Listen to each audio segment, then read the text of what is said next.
You're kind of freaking out because you're about to turn 30, but I promise you, you can relax because you're stressing for nothing.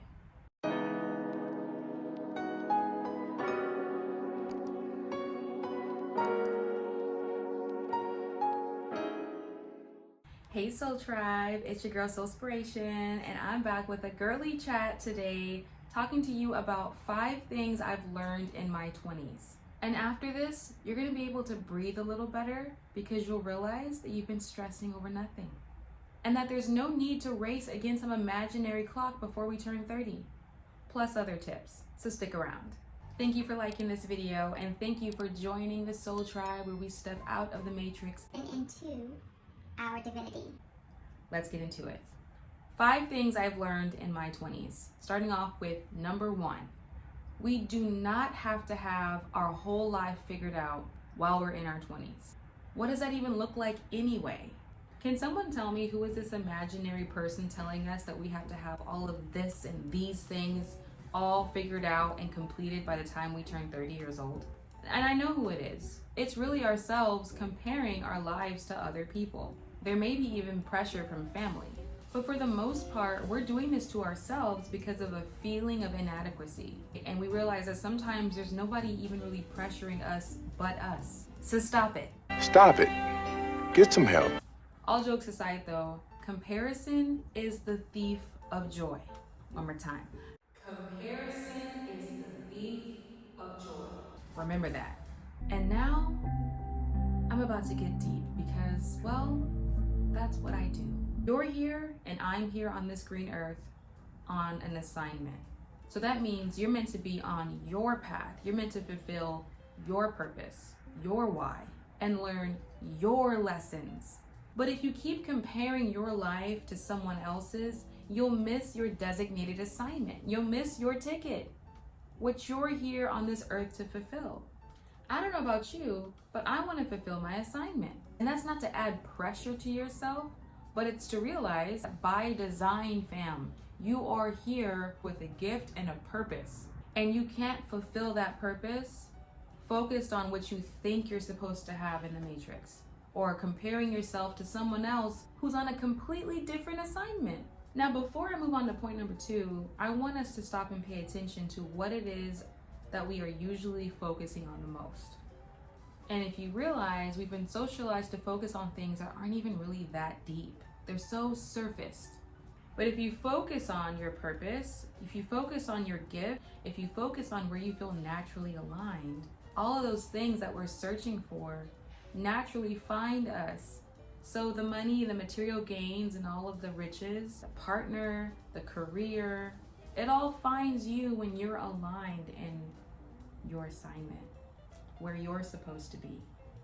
So stop and focus on what that could be.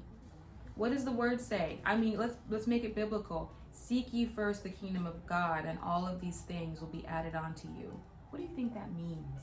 The kingdom of God.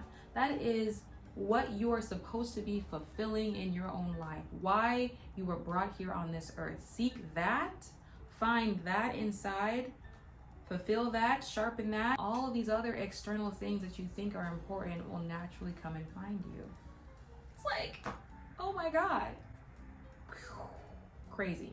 Now that was a loaded one, and I want you to go back and rewind that if necessary so that you can like really soak that one in. But that leads me to point number 2, the second thing I've learned in my 20s. I'm going to start this point off with a question. Do you really want what it is that you've been stressing over or that you feel like you have to fulfill? Do you really want that? Do you want that? Not what will someone think if I have it. Do I really want this thing, this person, this situation, this experience? And if so, why? Now, if you can answer that question, you know what and you know why, and you're standing 10 toes down on that, that's between, I got nothing to say about that, right? Because you know your what and you know your why. But if not, I need you to ask that question to yourself. Because I remember when I thought, oh my God, I'm still single. I'm supposed to be married, but I'm supposed to this, da da da da da da. And then I asked myself, do I really want this romantic relationship? Or am I focused on what I think other people are thinking about me because I don't have one? Mind you, nobody was thinking anything. That was all in my head. Do I really want that? And if those pressures and things did not even exist, would I want that? And that's what I had to do. I had to go inside and say, if none of this stuff mattered, if I didn't give a crap about what anybody thought, would I want this thing? And then I realized, maybe I didn't want it as much as I thought. And that's okay. Because guess what? That mitigates stress, that mitigates fear, that mitigates anxiety, and it helps you to focus on and actually find what it is you actually do want. Asking that question, do I really want this? It helps you find your actual what, and then it helps you find your actual why. And guess what? When you do that, now you're aligned. Now you're purpose. Just remember, whose life are you living? Whose life are you living? Live yours. Live your life. Live your life. Moving on to the next point. Point number 3. Your mental and your physical health should be prioritized over everything. Always. Because if you don't have your mental and your physical health, what do you have? What can you sustain? What can you actually enjoy? And also, don't take it for granted either. Because, let me give you an example. You know when you're like down and out with like a cold and you're like in the bed for like 3 days and you're just like, oh my God. Like you can't get out of bed, you just feel like crap.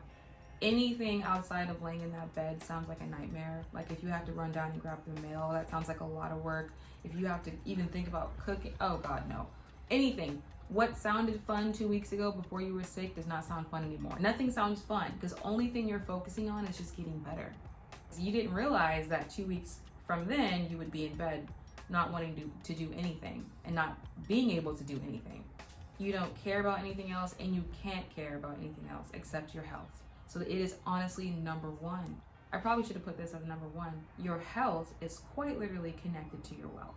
If you don't have your health, you don't really have anything. Take care of yourself. Take care of your physical and take care of your mental health because it is a direct correlation of the quality of life you're going to have. Moving on. Numero 4. Number 4 of the 5 things I've learned in my 20s. Life is 20% of what happens to you and 80% of how you respond. I know you've heard that before. Sometimes you can find yourself so confused and sometimes so devastated about why did this happen to me? Why did this happen? This is so weird. Why did this happen? Now, the only thing I can say to that, because we have to find our own answers, in that 20%, there is a lesson and a perspective to be gained. And all you have to do is ask, what is it that I'm meant to learn in this season? What is it that I'm meant to learn in this season? And certain things will start to reveal themselves to you and you'll start to get answers and get a better understanding for why certain things are happening. And then you start to appreciate things more. You start to find happiness in the little things. And essentially, you can stop taking things for granted is what you can end up doing. There can be that silver lining that you find. There's this quote that I really like that says, life isn't about weathering the storm. It's about learning to dance in the rain. Because one thing life is going to do, life is going to life. But it's not meant to make you miserable. It's not meant to make you just feel terrible about yourself or about your situation. It just shows you that there's going to be some really awesome things that are going to happen in life, and there's going to be some not so awesome things that happen in life. There's sometimes they're going to happen at the same time. And it'll be like, on one hand, this is exciting, but on the other hand, this is terrifying and driving me anxious. So from there, ask what the lesson is supposed to be, because there is always a lesson and something that you're meant to gain from it. And then also, no matter what's going on, if you look hard enough, there's always something going right. So ask for the lesson and the perspective for the tough thing, and enjoy what's going right for the exciting experience and opportunities that you have at the same time. That's dancing in the rain. And lastly, and certainly not leastly, 30 is not freaking old. Who the heck told us that 30 was old? I mean, I know I believed it. And it's not old. It's really not. Oh my God. And especially if you're a woman. People start telling us we're hitting the fan as soon as we turn 26. Please, get out of here. I don't know who made that rule up. I have an idea, but we're not going to go there today. It's insane to think that somehow the closer you get to 30 that you're getting old. Just a quick disclaimer, if you're thinking about having a baby and you're like, oh my god, I'm turning 30 and I'm not like, I don't have any suitors and I want to have a baby, blah blah blah. I'm watching woman after woman after woman having babies in their 40s, okay? That's becoming a far more prevalent thing than it was 50 years ago. So just keep that in mind. Let's reel it back in to the main point, okay? But I wanted to throw that in there, especially for my girlies, because that is a valid concern, but I think it's not as accurate as we think. So if you're 28, 29, just know you have a lot more time to conceive and have a healthy delivery than you think, okay? All right, boom. So I've been 30 for a little over a month now, and look, I feel good, okay? Like, I feel like, just like, who wants to rub my toes? Like, who wants to take me here? Like, I feel amazing. Okay, I really do. And most people think I'm still 25, 26 anyway. So again, that's another reason to take care of yourself, because it's a valid way to look and feel youthful. Eating right, getting adequate sleep, minimizing stress, minimize or completely rid of alcohol consumption and any drug use, and you are 100% on track to be looking good for as long as you want to. And that's facts. Okay. And don't forget to exercise. Stay childlike, stay imaginative, stay excited and passionate about things, right? Get excited about things. And that is when you never truly age. Kind of going back to our 20s, like, we're literally still babies in our 20s. Like, so much so that we don't realize that our 20s is just like a precursor to adulthood. It's like, you know, when you're going to take an exam and they give you like 3 or 4 sample questions before the actual, exam. Our 20s are like those 3 to 4 sample questions. That's what our 20s are like. So relax, okay? You're just getting started. 30 is just getting started. So why is 30 great? 30 is great because you still look and feel young, okay? The only difference is you're much wiser. And you care less about what people think. And if you're really sharp, you realize nobody really cares anyway. That's another conversation, right? That saying that goes, when you're in your 20s, you care about what everybody thinks. When you get to your 40s, you stop giving a crap what anybody thinks. But when you get to your 60s, you realize nobody ever really cared, right? Not that they don't care, but everyone is so concerned about themselves that it's not like they're spending their time worried about what you're doing wrong and what you're not, what you're doing right. We're also focused on just being our best selves, that we don't have a ton of time to care about people the way that we think other people care about us, from a judgmental space at least. But honestly, 30 is great because wisdom comes, and wisdom will come when you're an individual that's being very mindful, very demure, but very intentional with healing, with letting life unfold the way it's supposed to, taking your wins, taking your L's, right? Which really is just lessons. Then by default, you become wiser. And who doesn't love a beautiful, wise, knowledge-applying girly? So in closing, of course, I can say all of this. Sometimes you have to go through your own trajectory, your own journey to realize, maybe she's right. Maybe everybody is right. Maybe I was concerned over nothing. And then you finally get here and then you realize it really is all kosher over here in 30 land. So I hope this helps. This was 5 things that I've learned in my 20s.